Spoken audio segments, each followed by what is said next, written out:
আসসালামু আলাইকুম ভাই ব্রাদার, কেমন আছেন? আমি আলহামদুলিল্লাহ। যারা চ্যানেল থেকে দেখছেন চ্যানেলটাকে সাবস্ক্রাইব করবেন প্লিজ। আজকে কথা বলবো এই যে নির্বাচনটা হয়ে গেল শিল্পী সমিতির, এই নির্বাচনে যারা অংশগ্রহণ করেছেন তাদের মধ্যে একদল বিজয়ী হয়েছেন আর একদল ফেল করেছেন। নির্বাচনের মধ্যে এটাই হলো নিয়ম যে একদল জিতবে আর একদল হারবে, আর এটার নামই নির্বাচন। তবে এখানে একটা কথা আছে,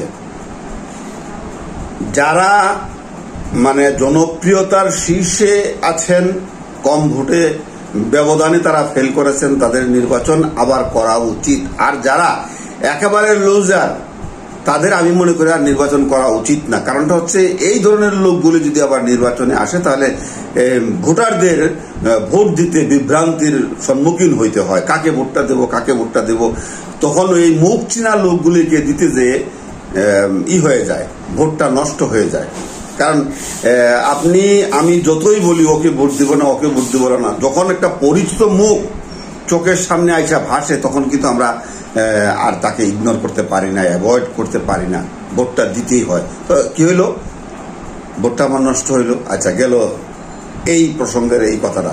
তো এখন এখানে কারা কারা আছেন? এখানে যেমন কাবিলা ভাই, সে অনেক ভোটের ব্যবধানে ফেল করেছেন, তার আর নির্বাচন করা উচিত না।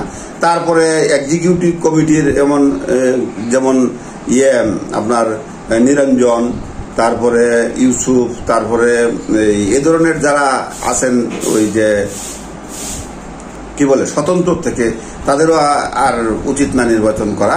আর তারপরে আছেন প্যানেলে যেমন নিপুণ একটা সম্মানজনক ভোট পেয়েছেন, তারপরে আবার ওই 26টা ভোট নষ্ট হয়েছে। আর নিপুণ ওয়ার্ক করেছে মাত্র কয়দিন? নিপুণ ওয়ার্ক করেছে মাত্র 7 দিন। 14 তারিখ থেকে 7 দিন না 6 দিন, 14, 15, 16, 17, 18, 5 দিন নিপুণ ওয়ার্ক করেছে। 5 দিন, 14 তারিখ থেকে শুরু করেছে, এর আগে কিন্তু সে শুরু করে না, হয়তো ফোন টোন সবাইকে করেছে। তো এই 5 দিনে নিপুণ যে ভোট পেয়েছে এটা একটা বিশাল ব্যাপার।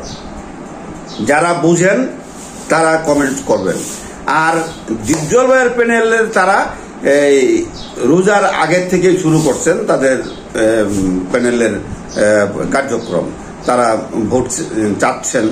তো এই যে 1.5 মাস আর 5 দিনের একটা ব্যবধান, এটাকে আপনারা কি চোখে দেখছেন? কমেন্টসের মাধ্যমে আপনাদের মূল্যবান মতামত জানাবেন। আর এখানে আরেকটা কথা হচ্ছে যে জায়েদ খানকে আবার ডিগবাজি দিয়া এই এফডিসি ঢুকবে। যারা এই বিদ্রোহী ভোটার আছেন জায়েদ খানের বিরুদ্ধে, তারা সংগ্রাম করে তাদের কোর্টের বারান্দায় ঘুরতে ঘুরতে তারা তাদের অধিকার ছিনিয়ে এনেছেন, গণতান্ত্রিক অধিকার তারা ফিরে পেয়েছেন। এগুলি কি আবার জায়েদ খান বাদ দিয়ে দিবে? আপনারা কি মনে করেন? কমেন্টসের মাধ্যমে জানাইবেন। তা আমার মতামত, মিশা ভাই এবং ডিপজল ভাই আর তাদের প্যানেলের আরো যে 18 জন আছে তারা সহ, তারা অবশ্যই এই কাজটা করবে না। কারণ শিল্পীদের কাছে তারা দায়বদ্ধ। তারা আর পাশ করার আগেও বলছেন ডিপজল ভাই, মিশা ভাই, যে যারা শিল্পী সমিতির মেম্বার হয়েছে তাদেরকে বাদ দেওয়া হবে না। এবং নির্বাচিত হওয়ার পরেও ডিপজল ভাই এই কথাটাই বলেছেন। সুতরাং এটার আর কোনো সুযোগ নাই। যে যতই বলুক, যে যতই লাফাইতে পারে, অনেক কথা বলতে পারে, অনেক স্ট্যান্ডার্ড দিতে পারে, ভার্চুয়াল মিডিয়ায় অনেক কিছু বলতে পারে, কিন্তু লাভ হবে না, সেটা আমার বিশ্বাস। আপনারা কি বুঝলেন? আপনাদের মতামত কমেন্টসের মাধ্যমে জানাইবেন। আর একটা কথা, সেটা হচ্ছে যে সাকিব খানকে নিয়ে 2017 সালে যে ঘটনাটা হয়েছিল সেটা এইবার পুনরাবৃত্তি হবে কিনা, সাকিব খানকে বয়কট করবে কিনা আবার না, এটারও কোনো অবকাশ নাই। কারণ সাকিব খান এখন ধরাছোঁয়ার বাইরে। আরশাদ আদনান সাহেব আছেন, একদম জায়েদ খানের কলিজা পর্যন্ত দিয়ে দিবে যদি জায়েদ খান এভাবে এবার যদি করে আঙ্গুলি করে। আর মিশা ভাই, ডিপজল ভাই তো করবেই না, এটা 100% শিওর। তো এখন শিল্পী বলতে তো মানে তারকা শিল্পী বলতে, স্টার বলতে একজনই, সাকিব খান। তো এটাও কি আঙ্গুলি করে সরাই দিবে? এত ব্যাপক যারা পাশ করে আসছে তারা না।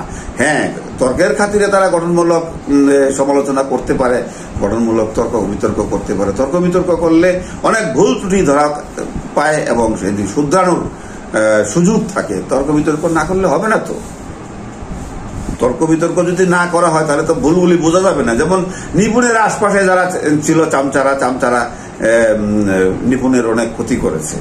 এই প্রিয়াঙ্কার যেদিন এল্লা জাহাঙ্গীরের ছিল অনুষ্ঠান ছিল, সেই দিন থেকে শুরু করে মানে ভোটের আগের দিন রাত্রেও তারা নিপুণের ক্ষতি করেছে, না হলে নিপুণ আরো অনেক ভোট পাইত। তো আমার যেহেতু উপদেশ নেওয়ার কোনো উপদেশ দেওয়ার কোনো ওয়ে ছিল না, আমাকে জিজ্ঞাসা করলে আমি বলতাম, আর নাহলে তো আমি সাইদা গোয়ায় হলদি লাগাইতে পারি না, এই অভ্যাস তো আমার নাই। যারাই আমার কাছে উপদেশ চায় আমি তাদেরকেই উপদেশ দেই, এতে কোনো কৃপণতা করি না। আর যেটা সত্য সেটাই আমি স্পষ্টভাবে বলতে ভালোবাসি, স্বাচ্ছন্দ্য বোধ করি। যাই হোক, যা যা হয়েছে এটা তাদের ব্যাপার, এটা নিয়ে আমার কোনো আর কথা নাই। আমার চ্যানেলটাকে সাবস্ক্রাইব করবেন, ভালো থাকবেন, সুস্থ থাকবেন, ভালো লাগলে শেয়ার করবেন। আসসালামু আলাইকুম।